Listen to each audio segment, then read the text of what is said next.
Just early on about this being a very active winter, and that is exactly what we're seeing. Yeah, the question now are how are cities holding up financially with all these winter storms? News 8's Natasha Lubchenko live in our newsroom this morning with more on that. Natasha.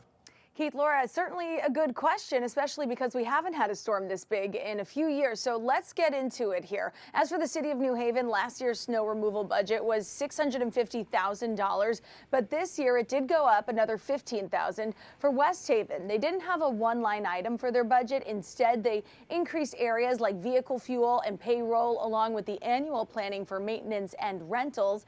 And in Waterbury, they budgeted for snow and salt, as well as snow plowing contractors. Officials across the state say the budget is not just about the day of the storm, though, but the cleanup efforts as well. With this storm, we will have exceeded by far salt, overtime, and that's part of the issue with any municipal government. We have lines that we have to watch during the year, but our position has always been that regardless of what the budget lines may be, our goal is to ensure the safety of our citizens, even if we have to blow those budget lines, because plowing roads, salt, de-icer is critical for maintaining public safety and getting roads passable for the next morning commute.